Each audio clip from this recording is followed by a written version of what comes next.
Hello friends, welcome on study hub channel. This is Pooja Singla. ਅੱਜ ਆਪਾਂ ਇਹ ਹਿਸਟਰੀ ਦੀ ਦੂਜੀ ਕਲਾਸ ਲਗਾਉਣ ਜਾ ਰਹੇ ਹਾਂ ਤੇ ਜਿਹੜਾ ਆਪਣਾ ਮੇਨ ਟੌਪਿਕ ਹੈ ਉਹਦਾ ਨਾਮ ਹੈ early man the stone age, ਜਿਹਨੂੰ ਪੰਜਾਬੀ ਦੇ ਵਿੱਚ ਕਹਿੰਦਾ ਆਦਿ ਮਨੁੱਖ ਤੇ ਪੱਥਰ ਯੁੱਗ। ਸੋ ਸ਼ੁਰੂ ਕਰਦੇ ਹਾਂ। ਸਭ ਤੋਂ ਪਹਿਲਾਂ ਦੇਖੋ 올ਡ ਸਟੋਨ ਏਜ ਦਾ ਕੀ ਮਤਲਬ ਹੈ। ਸਟੋਨ ਦਾ ਕੀ ਮਤਲਬ ਹੁੰਦਾ? ਪੱਥਰ, ਤੇ ਏਜ ਦਾ ਮਤਲਬ ਯੁੱਗ। ਜਿਵੇਂ ਆਪਾਂ ਕਹਿ ਦਿੰਦੇ ਹਾਂ ਕਲਯੁੱਗ ਹੋ ਗਿਆ, ਸਤਯੁੱਗ ਹੋ ਗਿਆ, ਉਦਾਂ ਹੀ ਇਹਨਾਂ ਨੇ ਯੁੱਗਾਂ ਦੇ ਨਾਮ ਰੱਖਤੇ ਪੱਥਰ ਯੁੱਗ। ਇਹ ਹਿਸਟਰੀ ਦੇ ਅਕੋਰਡਿੰਗ ਹੈ, ਠੀਕ ਹੈ। ਹੁਣ ਉਸ ਤੋਂ ਬਾਅਦ ਆਪਣਾ ਟੌਪਿਕ ਸ਼ੁਰੂ ਹੁੰਦਾ। ਦ ਫਰਸਟ ਕਹਿੰਦੇ The first sign of life on the earth were probably micro aquatic creature। ਕਹਿੰਦੇ ਜੇ ਪਹਿਲਾ ਸਾਈਨ ਆਪਾਂ ਨੂੰ ਜ਼ਿੰਦਗੀ ਦਾ ਕਿਸੇ ਦਾ ਮਿਲਦਾ ਧਰਤੀ ਦੇ ਉੱਤੇ, ਸਭ ਤੋਂ ਪਹਿਲਾਂ ਕਿਹੜੇ ਕ੍ਰੀਏਚਰਸ ਦਾ ਮਿਲਦਾ? ਇਕੁਐਟਿਕ ਕ੍ਰੀਏਚਰ ਕਿਹੜੇ ਹੁੰਦੇ ਨੇ? ਪਾਣੀ ਦੇ ਵਿੱਚ ਰਹਿਣ ਵਾਲੇ ਜੀਵ ਹੁੰਦੇ ਨੇ। ਉਸ ਤੋਂ ਬਾਅਦ ਕਹਿੰਦੇ ਵੀ ਇੱਕ ਬਹੁਤ ਹੀ ਜ਼ਿਆਦਾ ਜਿੰਗੈਟਿਕ ਐਨੀਮਲਸ ਕਿਹੜੇ ਹੁੰਦੇ ਨੇ? ਬਹੁਤ ਵੱਡੇ ਵਿਸ਼ਾਲ ਡਾਇਨਾਸੌਰ ਦੀ ਐਗਜ਼ਿਸਟੈਂਸ ਮਿਲੀ ਆਪਾਂ ਨੂੰ। ਦ ਮੈਨ ਕੇਮ ਔਨ ਦ ਅਰਥ ਵੈਰੀ ਲੇਟ। ਜਿਹੜਾ ਆਦਮੀ ਸੀ ਉਹ ਧਰਤੀ ਤੇ ਬਹੁਤ ਲੇਟ ਆਇਆ। ਹੁਣ ਤੁਹਾਨੂੰ ਪਤਾ ਲੱਗ ਗਿਆ ਕਿ ਸਭ ਤੋਂ ਪਹਿਲਾਂ ਆਪਣੇ ਜਿਹੜੀ ਧਰਤੀ ਤੇ ਹੈ ਕਿਹੜੇ ਕ੍ਰੀਏਚਰਸ ਆਏ ਸੀਗੇ? ਇਕੁਐਟਿਕ ਕ੍ਰੀਏਚਰਸ ਆਏ ਸੀ। ਫਿਰ ਉਸ ਤੋਂ ਬਾਅਦ ਸਭ ਤੋਂ ਵੱਡਾ ਜੀਵ ਜਿਹੜਾ ਆਇਆ ਸੀਗਾ ਡਾਇਨਾਸੌਰਸ ਆਏ ਸੀ, ਠੀਕ ਹੈ। ਉਸ ਤੋਂ ਬਾਅਦ ਕੀ ਹੈ? ਕਹਿੰਦੇ ਜਿਹੜੀ ਮੈਨ ਦੀ ਐਗਜ਼ਿਸਟੈਂਸ ਹੈ, ਆਦਮੀ ਦੀ ਜਿਹੜੀ ਐਗਜ਼ਿਸਟੈਂਸ ਹੈ, ਇਹ ਮਿਲੀਅਨ ਈਅਰਸ ਅਗੋ ਹੈ। ਮਤਲਬ 4 ਮਿਲੀਅਨ ਈਅਰਸ ਅਗੋ ਦੀ ਗੱਲ ਕਰਦੇ ਪਏ ਹੈ। ਦੇਖੋ ਜਿਹੜੀ ਮੈਂ ਚੀਜ਼ ਤੁਹਾਨੂੰ ਅੰਡਰਲਾਈਨ ਕਰ ਰਹੀ ਹਾਂ ਇਹ ਇੰਪੋਰਟੈਂਟ ਹੈ। ਤੁਸੀਂ ਨਾਲ ਨਾਲ ਸ਼ਾਰਟ ਨੋਟ ਵੀ ਬਣਾ ਸਕਦੇ ਹੋ, ਠੀਕ ਹੈ, ਤਾਂ ਜੋ ਤੁਹਾਨੂੰ ਸਮਝ ਆ ਜੇ। ਉਸ ਤੋਂ ਬਾਅਦ ਕੀ ਹੈ? ਕਹਿੰਦੇ at that time the man was not much different from. ਕਹਿੰਦੇ ਉਸ ਟਾਈਮ ਦੇ ਵਿੱਚ ਕੀ ਸੀਗਾ? ਜਿਹੜਾ ਆਦਮੀ ਸੀ ਡਿਫਰੈਂਟ ਨਹੀਂ ਸੀ ਐਨੀਮਲਸ ਤੋਂ, as far as we living were considered. ਤੁਸੀਂ ਦੇਖਿਆ ਹੋਣਾ ਆਪਾਂ ਨੂੰ ਜਦੋਂ ਆਪਾਂ ਪੁਰਾਣੀ ਪਿਕਚਰਸ ਦੇਖਦੇ ਹਾਂ ਆਪਣੀ ਜਿਹੜੀ ਹਿਊਮਨ ਦੀ ਐਗਜ਼ਿਸਟੈਂਸ ਦੀਆਂ, ਤਾਂ ਤੁਸੀਂ ਦੇਖਿਆ ਹੋਣਾ ਥੋੜਾ ਜਿਹਾ ਚਿੰਪੈਂਜੀ ਦੀ ਤਰ੍ਹਾਂ ਲੱਗਦੀ ਹੈ ਆਪਣੀ ਲੁੱਕ। ਕਾਹਦੀ ਤਰ੍ਹਾਂ ਲੱਗਦੀ ਹੈ? ਚਿੰਪੈਂਜੀ। ਇਸ ਲਈ ਇਹਨਾਂ ਨੇ ਕੀ ਕਿਹਾ ਕਿ ਜਿਹੜੀ ਆਪਣੀ ਐਗਜ਼ਿਸਟੈਂਸ ਹੋਈ ਸੀਗੀ ਆਪਾਂ ਐਨੀਮਲਸ ਤੋਂ ਡਿਫਰੈਂਟ ਨਹੀਂ ਲੱਗਦੇ ਸੀ, ਆਪਾਂ ਬਿਲਕੁਲ ਐਨੀਮਲਸ ਦੀ ਤਰ੍ਹਾਂ ਹੀ ਲੱਗਦੇ ਸੀ। ਸੋ ਇਸ ਲਈ ਕੀ ਹੈ, ਉਸ ਟਾਈਮ ਤੇ ਜਿਹੜਾ ਮਨੁੱਖ ਹੈ, ਮਨੁੱਖ ਦੀ ਇੰਨੀ ਐਵੋਲੂਸ਼ਨ ਨਹੀਂ ਹੋਈ ਸੀ, ਉਹਦਾ ਇੰਨਾ ਵਿਕਾਸ ਨਹੀਂ ਹੋਇਆ ਸੀ, ਠੀਕ ਹੈ। ਹੁਣ ਉਸ ਤੋਂ ਬਾਅਦ ਕੀ ਹੈ? ਕਹਿੰਦੇ ਉਸ ਤੋਂ ਬਾਅਦ ਉਹਨਾਂ ਨੇ ਕਿਹਾ, ਇੱਕ ਕੁਐਸਚਨ ਪੁੱਟ ਕੀਤਾ, ਕਹਿੰਦੇ ਵਿਚ things were used by the early man for covering his body.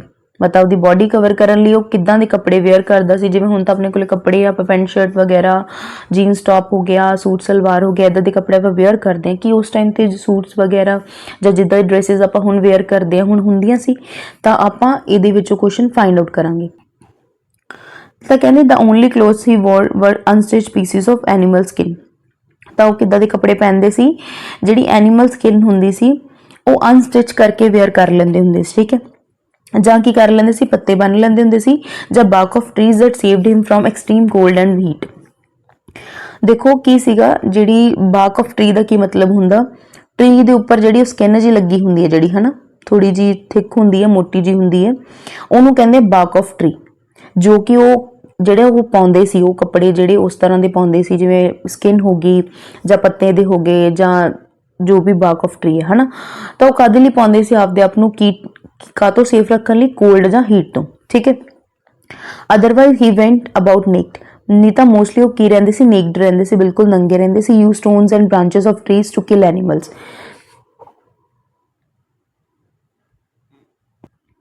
ਉਸ ਤੋਂ ਬਾਅਦ ਕਹਿੰਦੇ ਉਹ ਨਾ ਮਤਲਬ ਸਟੋਨਸ ਵਗੈਰਾ, ਬ੍ਰਾਂਚਸ ਆਫ ਟਰੀਜ਼ ਕੀ? ਤਣੇ। ਜਿਹੜੀ ਟਰੀ ਦੇ ਤਣੇ ਜੇ ਬਣੇ ਹੁੰਦੇ ਇਦਾਂ ਦੇ ਹਨਾ, ਉਹਨੂੰ ਬ੍ਰਾਂਚਸ ਕਹਿੰਦੇ ਆ। ਬ੍ਰਾਂਚਸ ਜਾਂ ਸਟੋਨ ਵਗੈਰਾ ਯੂਜ਼ ਕਰਦੇ ਸੀ ਐਨੀਮਲਸ ਨੂੰ ਕਿਲ ਕਰਨ ਲਈ। ਹੁਣ ਦੇਖੋ ਜਿਹੜਾ ਤੁਹਾਡਾ ਮੇਨ ਕੁਐਸਚਨ ਦਿਮਾਗ ਦੇ ਵਿੱਚ ਚੱਲ ਰਿਹਾ ਸੀ, ਸਟੋਨ ਏਜ ਕਿਉਂ ਕਿਹਾ ਜਾਂਦਾ, ਤਾਂ ਤੁਹਾਡੇ ਕੋਲ ਇਹ ਰਾਈਟ ਆਨਸਰ ਮਿਲ ਗਿਆ ਤੁਹਾਨੂੰ। ਉਸ ਤੋਂ ਬਾਅਦ ਕੀ ਹੈ? ਕਹਿੰਦੇ we call the man of this age is hunter gatherer. ਜਿਹੜੇ ਇਸ ਏਜ ਦੇ ਆਦਮੀ ਸੀ ਜਾਂ ਇਸ ਏਜ ਦੇ ਜਿਹੜੇ ਲੋਕ ਸੀ ਉਹਨਾਂ ਨੂੰ ਆਪਾਂ ਕੀ ਕਹਿੰਦੇ? ਹੰਟਰ ਗੈਦਰਰ, ਠੀਕ ਹੈ। He made weapons and other implements of stone for his use. ਤਾਂ ਉਹ ਜੋ ਵੀ ਕੋਈ ਉਹਨਾਂ ਦੇ ਯੂਜ਼ ਕਰਨ ਵਾਲਾ ਸਮਾਨ ਹੁੰਦਾ ਸੀ, ਵੈਪਨਸ ਵਗੈਰਾ ਹੋ ਗਏ, ਹਥਿਆਰ ਵਗੈਰਾ ਹੋ ਗਏ, ਤਾਂ ਮੋਸਟਲੀ ਕਾਹਦੇ ਬਣਾਉਂਦੇ ਸੀਗੇ? ਸਟੋਨ ਦੇ ਬਣਾਉਂਦੇ ਸੀ। ਦੇ ਕੰਸਿਸਟਡ ਆਫ ਕਰੂਡ ਐਕਸਿਸ, ਕਲੀਵਰਸ, ਸਪੀਅਰਸ, ਚੌਪਰਸ, ਸਕ੍ਰੈਪਰਸ। ਤਾਂ ਮਤਲਬ ਜੇ ਤੁਹਾਨੂੰ ਕੋਈ ਕੁਐਸਚਨ ਪੁੱਟ ਕਰੇ ਕਿ ਜਿਹੜੀ ਮਤਲਬ ਹਿਊਮਨ ਹੈ, ਜਿਹੜਾ ਪੁਰਾਣਾ ਮਨੁੱਖ ਸੀ, ਆਦਿ ਮਨੁੱਖ ਸੀਗਾ, ਉਹਨੇ ਕੀ ਕੀ ਚੀਜ਼ਾਂ ਬਣਾਈਆਂ ਸੀ ਵੈਪਨਸ ਦੇ ਵਿੱਚ, ਤਾਂ ਤੁਹਾਨੂੰ ਵੈਪਨਸ ਦੇ ਨੇਮ ਆ ਗਏ। ਕਰੂਡ ਐਕਸਿਸ, ਕੀ ਨਾਮ ਹੈ? ਕਰੂਡ ਐਕਸਿਸ ਹੋ ਗਏ, ਕਲੇਵਰਸ ਹੋ ਗਏ, ਸਪੇਅਰਸ ਹੋ ਗਏ, ਚੌਪਰਸ ਹੋ ਗਏ, ਸਕੈਪਰਸ ਹੋ ਗਏ, ਠੀਕ ਹੈ। ਉਸ ਤੋਂ ਬਾਅਦ ਕੀ ਆਪਣੇ ਕੋਲੇ ਦੇਖੋ ਧਿਆਨ ਨਾਲ, ਕਹਿੰਦੇ ਉਸ ਤੋਂ ਬਾਅਦ ਸਮਟਾਈਮ ਥੀਸ ਰੂਲਸ ਵਰ ਮੇਡ ਆਫ ਬੋਨ। फिर उस तो बाद देखो स्टोन जो थोड़ा जा उस इंसान का दिमाग ਚੱਲਿਆ जिमें जिमें एवोल्यूशन ਹੁੰਦੀ गई तो उन्हें सोचा कि मैं स्टोन तो इलावा भी कुछ होर यूज़ कर सकता स्ट्रोंग चीज़ तो उन्हें कादे बनाने हथियार शुरू करते बोन दे हड्डियां दे ਜਾਂ वुड दे कादे हड्डियां दे ਜਾਂ वुड दे बनाने शुरू करते उस तो बाद कहते this period of man story is known as old stone age ਤਾਂ ਜਿਹੜਾ ਇਸ ਤਰ੍ਹਾਂ ਦਾ ਮਨੁੱਖ ਸੀਗਾ ਉਹਨੂੰ ਕੀ ਕਿਹਾ ਜਾਂਦਾ 올ਡ ਸਟੋਨ ਏਜ ਕਿਹਾ ਜਾਂਦਾ the old stone age is also called paleolithic period ਤਾਂ ਇਸ ਟਾਈਮ ਜਿਹੜਾ ਪੁਰਾਣਾ ਯੁੱਗ ਸੀ ਪੁਰਾਣਾ ਪੱਥਰ ਯੁੱਗ ਸੀ ਉਹਨੂੰ ਕੀ ਕਿਹਾ ਜਾਂਦਾ ਪੈਲੀਓਲਿਥਿਕ पीरियड मैं उम्मीद करदी कि तुहानू इत्थों तक बहुत क्लीयरली समझ आया होगा कि ओल्ड स्टोन एज की हुंदा ते पैलियोलिथिक की हुंदा ठीक है सो हुण जिहड़ा क्वेश्चन प्रीवियस ईयर दे विच आया होया PYQs दे विच PS स्टेट दे विच कहंदे paleolithic is made of 2 Greek words किहड़े ग्रीक वर्ड्स तो बनिया paleo and lithic paleo means की हुंदा ओल्ड लिथिक दा मतलब हुंदा stone it means old stone as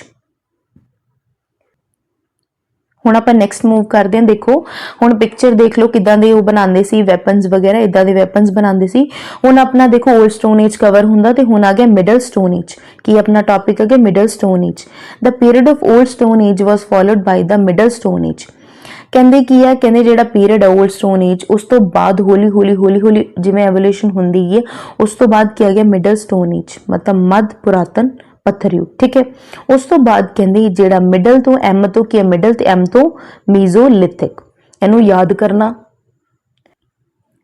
करना इनू बहुत ही ज्यादा ईजी है एम ते मिडल एम ते मीजोलिथिक मीजो का मतलब हुंदा मिडल ते लिथिक का मतलब की हुंदा स्टोन तुहानू दस ही दिता there was a slight improvement in life style of man देखो जिमें जिमें इन्होंने नेम चेंज किए उदा उदा की है स्लाइटली की इंप्रूवमेंट हुई है ह्यूमन की लाइफ के विच उन्हें आपदा लाइफ स्टाइल थोड़ा चेंज कर लिया man learn several new things जिहड़ा आदमी से उन्हें बहुत सारिया जिहड़ियां नवीं चीज़ां सीख लियां सी इस टाइम दे विच ਤੇ ਜਿਹੜੀਆਂ ਆਪਦੀ ਪੁਰਾਣੀਆਂ ਚੀਜ਼ਾਂ ਸੀ ਉਹ ਬਦਲਣੀਆਂ ਸ਼ੁਰੂ ਕਰਤੀਆਂ ਦੇਖੋ ਪਹਿਲਾਂ ਆਪਾਂ ਜਿਹੜੇ ਆਪਾਂ ਹਥਿਆਰ ਦੇਖੇ ਆ ਵੈਪਨਸ ਦੇਖੇ ਉਹ ਡਿਫਰੈਂਟ ਟਾਈਪਸ ਦੇ ਸੀ ਤੇ ਹੁਣ ਵਾਲੇ ਕੀ ਆ ਡਿਫਰੈਂਟ ਟਾਈਪਸ ਦੇ ਨੇ ਠੀਕ ਹੈ ਉਸ ਤੋਂ ਬਾਅਦ ਆਪਣੇ ਕੋਲ ਇਹਦੇ ਵਿੱਚ ਕੀ ਆ ਅੱਗੇ ਐਗਜ਼ਾਮਪਲਸ ਕਿੱਦਾਂ ਦੀਆਂ ਅੱਗੇ ਕਹਿੰਦੇ in place of crude pieces of broken stones he started making stone weapons like Axis ਕਹਿੰਦੇ ਜਿਵੇਂ ਜਿਵੇਂ ਮਤਲਬ ਜਿਹੜੇ ਆਪਣੀ 올ਡ ਸਟੋਨ ਏਜ ਆ ਉਹਦੇ ਵਿੱਚ ਕਿਸੇ ਕਰੂਡ ਪੀਸਿਸ ਤੇ ਕੀ ਬਣਾਉਂਦਾ ਸੀਗਾ ਐਕਸਿਸ ਬਣਾ ਲੈਂਦਾ ਸੀ ਤੇ ਹੁਣ ਉਹ ਕਾਦੇ ਬਣਾਉਂਦਾ ਬ੍ਰੋਕਨ ਸਟੋਨ ਦੇ ਉਹਨੇ ਸਟੋਨ ਵੈਪਨਸ ਬਣਾਉਣੇ ਸ਼ੁਰੂ ਕਰਤੇ ਐਕਸਿਸ ਸਪੀਅਰਸ ਕਲੇਵਰਸ ਹਨਾ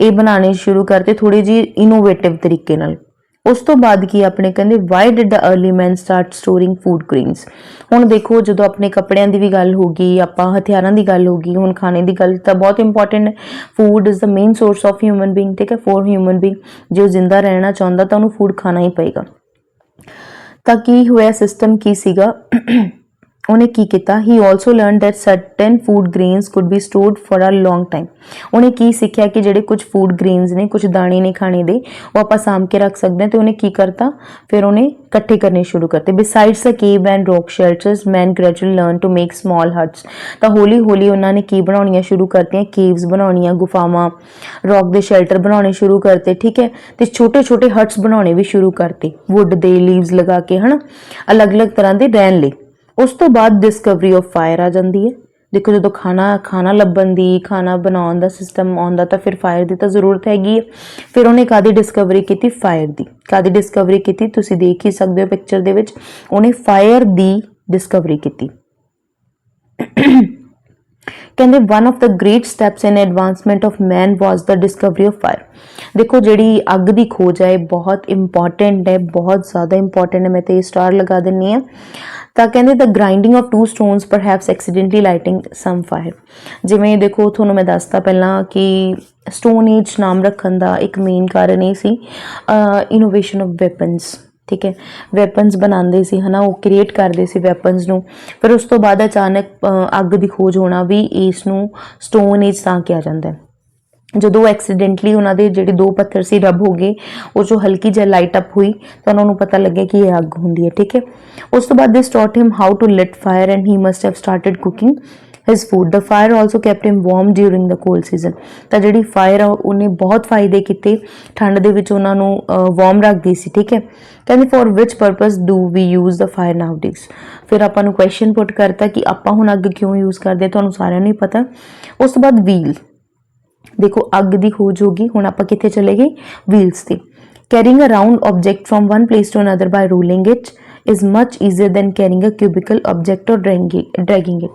ਕਹਿੰਦੀ ਗੋਲ ਚੀਜ਼ ਨੂੰ ਇੱਕ ਜਗ੍ਹਾ ਤੋਂ ਲੈ ਕੇ ਜਾਣਾ ਦੂਜੀ ਜਗ੍ਹਾ ਈਜ਼ੀ ਹੁੰਦਾ, ਬਲਕਿ ਚੌਰਸ ਵਾਲੀ ਚੀਜ਼ ਨੂੰ ਚੌਰਸ ਨੂੰ ਮੂਵ ਕਰਨਾ ਬਹੁਤ ਡਿਫਿਕਲਟ ਹੁੰਦਾ, ਤਾਂ ਜਿਹੜੀ ਗੋਲ ਚੀਜ਼ ਹੁੰਦੀ ਉਹ ਈਜ਼ੀਲੀ ਮੂਵ ਹੋ ਜਾਂਦੀ ਹੈ।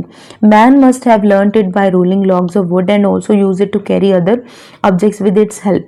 ਦੇਖੋ ਉਹਨਾਂ ਨੇ ਦਿਮਾਗ ਥੋੜਾ ਜਿਹਾ ਲਗਾਇਆ ਕਿ ਅਸੀਂ ਸਮਾਨ ਇੱਧਰ ਤੋਂ ਉੱਧਰ ਲੈ ਕੇ ਜਾਂਦੇ ਹਾਂ, ਜੇ ਕੋਈ ਚੀਜ਼ ਰਾਊਂਡ ਹੋਊਗੀ ਤਾਂ ਆਪੇ ਮੂਵ ਹੁੰਦੀ ਰਹੂਗੀ, ਜੇ ਉਹ ਚੌਰਸ ਹੋਊਗੀ ਤਾਂ ਸਾਨੂੰ ਮੁਸ਼ਕਿਲ ਹੋਏਗੀ। ਤਾਂ ਇੱਦਾਂ ਹੀ ਕੀ ਹੋ ਗਿਆ, ਵੀਲ ਦੀ ਇਨੋਵੇਸ਼ਨ ਹੋ ਗਈ। ਤਾਂ ਇਸ ਤੋਂ ਕੀ ਹੈ, ਲੌਗਸ ਕੀ ਹੁੰਦੇ, ਵੁੱਡ ਦੀਆਂ ਬਣੀਆਂ। ਦੇਖੋ ਤੁਸੀਂ ਪਿਕਚਰਸ ਦੇਖ ਸਕਦੇ ਹੋ, ਇਹ ਜਿਹੜੀਆਂ ਲੌਗਸ ਨੇ ਇਹ ਹੈਗੀਆਂ ਨੇ ਵੁੱਡ ਦੀਆਂ। ਕਹਿੰਦੇ ਫਿਰ ਇਹੀ ਕੀ ਹੋਇਆ ਸੀ, ਫਸਟ ਮਕੈਨੀਕਲ ਡਿਵਾਈਸ ਇਨਵੈਂਟ ਕੀਤਾ ਗਿਆ ਸੀ ਮੈਨ ਦੁਆਰਾ। ਠੀਕ ਹੈ, ਅੱਗੇ ਕੀ ਆਪਣੇ ਕੋਲੇ, the first plants to be grown by man were those that grew naturally in an area. Wheat and other grains grew wild in near eastern in India. ਦੇਖੋ ਆ ਜਿਹੜਾ ਬਾਕਸ ਵਾਲਾ ਜਿਹੜਾ ਕੋਈ ਵੀ ਦਿੱਤਾ ਹੁੰਦਾ ਇਹਨੂੰ ਪੜ੍ਹਿਆ ਕਰੋ ਜ਼ਰੂਰ, ਇਹ ਬਹੁਤ ਇੰਪੋਰਟੈਂਟ ਹੁੰਦਾ। ਕਹਿੰਦੇ ਜਿਹੜਾ ਫਸਟ ਪਲਾਂਟ ਗਰੋ ਕੀਤੇ ਗਏ ਸੀ ਮੈਨ ਦੁਆਰਾ ਉਹ ਨੈਚੁਰਲੀ ਇੱਕ ਏਰੀਆ ਦੇ ਵਿੱਚ ਗਰੋ ਹੋਏ ਸੀ, ਤੇ ਉਹ ਕੀ ਸੀ, ਵੀਟ ਵਗੈਰਾ ਹੋ ਗਈ ਸੀ, ਗ੍ਰੀਨਸ ਵਗੈਰਾ ਹੋ ਗਏ ਸੀ, ਤੇ ਇਹ ਈਸਟਰਨ ਇੰਡੀਆ ਦੇ ਵਿੱਚ ਹੋਈ ਸੀ। South East Asian China rice was cultivated by 5000 BC। Rice ਜਿਹੜੀ ਕਲਟੀਵੇਟ ਕੀਤੇ ਗਈ ਸੀ 5000 BC and soon it become the main crop, ਤੇ ਹੁਣ ਇਹ ਕੀ ਹੈ, ਮੇਨ ਕ੍ਰੌਪ ਬਣ ਚੁੱਕੀ ਹੈ। ਹੁਣ ਉਸ ਤੋਂ ਬਾਅਦ ਕੀ ਆਂਦਾ, ਮੈਨ ਐਜ਼ ਅ ਪ੍ਰੋਡਿਊਸਰ। ਦੇਖੋ ਮੈਨ ਕੀ ਹੈ, ਇੱਕ ਕਰਤਾ ਵੀ ਹੈ ਹਨਾ, ਜੋ ਚੀਜ਼ ਪ੍ਰੋਡਿਊਸ ਕਰਦੇ ਨੇ, ਜੋ ਬਣਾਉਂਦੇ ਨੇ ਹਨਾ। Man notice that grains that were thrown on the ground grew into new plants. ਦੇਖੋ ਉਹਨਾਂ ਨੇ ਇੱਕ ਕਾਮਨ ਸੈਂਸ ਲਗਾਈ ਕਿ ਜਿੱਥੇ ਜਿੱਥੇ ਦਾਣੇ ਗਿਰਦੇ ਪਏ ਆ ਉੱਥੇ ਕੀ ਹੈ, ਨਵੀਆਂ ਫਸਲਾਂ ਉੱਗ ਰਹੀਆਂ ਨੇ। He slowly learned as the when the seeds should be put into the soil for quick and better growth, how to soften the ground and other such things. ਹੌਲੀ ਹੌਲੀ ਜਿਵੇਂ ਜਿਵੇਂ ਉਹਨਾਂ ਦਾ ਦਿਮਾਗ ਕੰਮ ਕਰਨ ਲੱਗਿਆ, ਜਿਵੇਂ ਜਿਵੇਂ ਉਹਨਾਂ ਦੀ ਐਵੋਲੂਸ਼ਨ ਹੁੰਦੀ ਗਈ ਹਨਾ, ਤਾਂ ਗਰੁੱਪ ਕਮਿਊਨਿਟੀ ਬਣਦੀ ਗਈ, ਤਾਂ ਉਹਨਾਂ ਦੇ ਦਿਮਾਗ 'ਚ ਆਇਆ ਕਿ ਅਸੀਂ ਕਿਵੇਂ ਹਨਾ ਸੋਇਲ ਨੂੰ ਸੌਫਟ ਕਰਨਾ ਜਾਂ ਉਹ 'ਚ ਕਿਵੇਂ ਸੀਡਸ ਲਗਾਉਣੇ ਆ, ਉਹ ਸਾਰਾ ਦਿਮਾਗ ਉਹਨਾਂ ਦਾ ਚੱਲਣ ਲੱਗ ਗਿਆ। ਉਸ ਤੋਂ ਬਾਅਦ ਕੀ ਹੈ, ਦਿਸ ਵਾਜ਼ ਦ ਬਿਗਨਿੰਗ ਆਫ ਐਗਰੀਕਲਚਰ। ਤਾਂ ਫਿਰ ਜਦੋਂ ਹੌਲੀ ਹੌਲੀ ਐਵੋਲੂਸ਼ਨ ਹੋਈ ਤਾਂ ਇਹ ਕਿਸ ਚੀਜ਼ ਦੀ ਸਟਾਰਟਿੰਗ ਹੋਈ ਸੀ, ਐਗਰੀਕਲਚਰ ਦੀ, and also civilized way of man's life. By this time the third and the last phase of stone age. ਤਾਂ ਜਿਹੜਾ ਇਹ ਕੀ ਹੈ, ਤੀਜਾ ਫੇਜ਼ ਸੀਗਾ ਆਪਣਾ ਸਟੋਨ ਏਜ ਦਾ, it was new stone age. ਤਾਂ ਇਹਨੂੰ ਕੀ ਕਿਹਾ ਗਿਆ ਸੀ, ਨਿਊ ਸਟੋਨ ਏਜ, ਜਿਹਨੂੰ ਨਿਓਲਿਥਿਕ ਪੀਰੀਅਡ ਵੀ ਕਿਹਾ ਜਾਂਦਾ ਹੈ। ਕੀ ਕਿਹਾ ਜਾਂਦਾ, neolithic period. New means new. Man was now living in huts, growing and cooking food. His implement had also become very more refined. ਦੇਖੋ ਜਿਵੇਂ ਕਿ ਹੁਣ ਨਿਓਲਿਥਿਕ ਪੀਰੀਅਡ ਆਇਆ ਤਾਂ ਉਹਨਾਂ ਨੇ ਬਹੁਤ ਸਾਰੀਆਂ ਚੀਜ਼ਾਂ ਚੇਂਜ ਹੋ ਗਈਆਂ ਹਨਾ ਪਹਿਲਾਂ ਨਾਲੋਂ। ਉਸ ਤੋਂ ਬਾਅਦ ਕੀ ਹੈ, ਵਿਸ ਜਿਹੜੀ ਉਹ ਲੌਗ ਸੀ, ਵੁੱਡ ਲੌਗ ਸੀਗੀ, ਗੋਲ ਜਾਂ ਉਹਨਾਂ ਨੇ ਗੋਲਾ ਬਣਾਇਆ ਹੋਇਆ ਸੀ, ਚੱਕਰ ਬਣਾਇਆ ਹੋਇਆ ਸੀ, ਫਿਰ ਉਹ 'ਤੇ ਵੈਸਸ ਭਾਂਡੇ ਬਣਾਉਣੇ ਵੀ ਸ਼ੁਰੂ ਕਰਤੇ। ਉਸ ਤੋਂ ਬਾਅਦ ਮੈਨ ਐਜ਼ ਅ ਆਰਟਿਸਟ, ਦੇਖੋ ਉਹਨੇ ਪੋਟਰੀ ਦਾ ਵੀ ਕੰਮ ਕਰ ਲਿਆ। ਉਸ ਤੋਂ ਬਾਅਦ ਮੈਨ ਇੱਕ ਆਰਟਿਸਟ ਕਿੱਦਾਂ ਹੋਇਆ, much before man learn to grow and cook food to make ਵੈਸਸ, he learn to express his artistic instincts by drawing figure. ਤਾਂ ਹੌਲੀ ਹੌਲੀ ਜਿਵੇਂ ਜਿਵੇਂ ਹੈ ਨਾ, ਜੋ ਉਹਨਾਂ ਦੀ ਡੇਲੀ ਐਕਸਪੀਰੀਅੰਸ ਹੁੰਦੇ ਸੀ, ਕੋਈ ਵੀ ਚੀਜ਼ ਡਰਾ ਕਰਨੀ ਸ਼ੁਰੂ ਕਰਤੀ ਉਹਨਾਂ ਨੇ ਹੈ ਨਾ, ਵਾਲ 'ਤੇ ਲਗਾ ਲਓ ਜਾਂ ਕਿਸੇ ਵੀ। ਤਾਂ ਜਿਹੜੀ ਆਪਣੀ ਜਿਹੜਾ ਮੇਨ ਇੰਪੋਰਟੈਂਟ ਕੁਐਸਚਨ ਬਣਦਾ ਹੁੰਦਾ ਇਹਦੇ ਵਿੱਚੋਂ, ਕਹਿੰਦੇ one such place in India is Bhimbetka near Bhopal in Madhya Pradesh. ਤਾਂ ਜਿਹੜਾ ਮਤਲਬ ਵੀ ਉਹਨਾਂ ਦੇ ਵਿੱਚ ਪੁਰਾਣੇ ਜਿਹੜੇ ਆਦਿ ਮਨੁੱਖ ਸੀ ਉਹਨਾਂ ਦੇ ਵਿੱਚ ਵੀ ਆਰਟਿਸਟਿਕ ਗੁਣ ਵੀ ਸੀ, ਕੁਆਲਿਟੀ ਸੀਗੀਆਂ, ਉਹ ਆਪਾਂ ਨੂੰ ਕਿੱਥੋਂ ਪਤਾ ਲੱਗਦਾ, ਭੀਮ ਬੈਟਕਾ ਨੀਅਰ ਭੋਪਾਲ ਮੱਧ ਪ੍ਰਦੇਸ਼ ਦੇ ਵਿੱਚ। ਠੀਕ ਹੈ, ਉਸ ਤੋਂ ਬਾਅਦ ਕੀ ਆਪਣਾ ਕਹਿੰਦੇ ਇੱਕ ਰੌਕ ਡਰਾਇੰਗ ਮਿਲੀ ਆ ਭੀਮ ਬੈਟਕਾ ਦੇ ਵਿੱਚ, ਜੋ ਇਹ ਰਿਪਰੈਜ਼ੈਂਟ ਕਰਦੇ ਕਿ ਜਿਹੜੇ ਪੁਰਾਣੇ ਲੋਕ ਸੀਗੇ ਉਹਨਾਂ ਨੂੰ ਡਰਾਇੰਗ ਦਾ ਵੀ ਸ਼ੌਂਕ ਸੀ। ਤੇ ਕਿੱਥੋਂ ਦੀ ਪੇਂਟਿੰਗ ਸੀ, ਕਿਸ ਯੁੱਗ ਦੀ ਪੇਂਟਿੰਗ ਸੀ, ਮਿਡਲ ਸਟੋਨ ਏਜ ਸੀ। ਉਸ ਤੋਂ ਬਾਅਦ ਕਿ beside these paintings the man also learn to make beads of very semi precious stone. ਤਾਂ ਹੌਲੀ ਹੌਲੀ ਉਹਨਾਂ ਨੇ ਬੀਡਸ ਬਣਾਉਣੇ ਵੀ, ਮੋਤੀ ਵਗੈਰਾ ਬਣਾਉਣੇ ਸ਼ੁਰੂ ਕਰਤੇ। ਸੈਮੀ ਪ੍ਰੀਸ਼ੀਅਸ ਸਟੋਨ ਜਿਹੜੇ ਖਾਸ ਜਿਹੜੇ ਸਟੋਨਸ ਹੁੰਦੇ, ਟੈਰਾਕੋਟਾ ਹੋ ਗਿਆ, ਐਵਰੀ ਹੋ ਗਿਆ, ਯੂਜ਼ ਦੈਮ ਐਜ਼ ਜੁਐਲਰੀ। ਤਾਂ ਜੁਐਲਰੀ ਦਾ ਵੀ ਉਹਨਾਂ ਨੇ ਕੀਤਾ। ਤੇ ਜਿਹੜੀ ਅੱਜ ਦਾ ਜਿਹੜੀ ਹਿਸਟਰੀ ਦੀ ਦੂਜੀ ਕਲਾਸ ਹੈ ਇੱਥੇ ਸਮਾਪਤ ਹੁੰਦੀ ਹੈ। ਜੇ ਵੀਡੀਓ ਚੰਗੀ ਲੱਗੀ ਤਾਂ ਸ਼ੇਅਰ ਲਾਈਕ ਜ਼ਰੂਰ ਕਰ ਦਿਆ ਕਰੋ, ਤੇ ਚੈਨਲ ਨੂੰ ਸਬਸਕ੍ਰਾਈਬ ਵੀ ਕਰ ਦਿਆ ਕਰੋ। ਦੇਖੋ ਮੇਰਾ ਜਿਹੜਾ ਮੋਟਿਵ ਹੈ ਤੁਹਾਨੂੰ ਇਹ ਹੈ ਵੀ ਤੁਹਾਨੂੰ ਜਿਹੜੀ ਬੇਸਿਕ ਇਨਫੋਰਮੇਸ਼ਨ ਦੇਣੀ ਹੈ, ਠੀਕ ਹੈ, ਤੇ ਮੈਂ ਆਪਦੇ ਵੱਲੋਂ ਬੈਸਟ ਦੇਣ ਦੀ ਕੋਸ਼ਿਸ਼ ਕਰਦੀ ਹਾਂ। ਮੈਂ ਹੋਰ ਵੀ ਆਪਦੇ ਆਪ ਨੂੰ ਇੰਪਰੂਵਮੈਂਟ ਕਰਾਂਗੀ। ਸੋ ਅੱਜ ਦੀ ਵੀਡੀਓ ਇੱਥੇ ਸਮਾਪਤ ਹੁੰਦੀ ਹੈ। Thank you so much student for watching my video.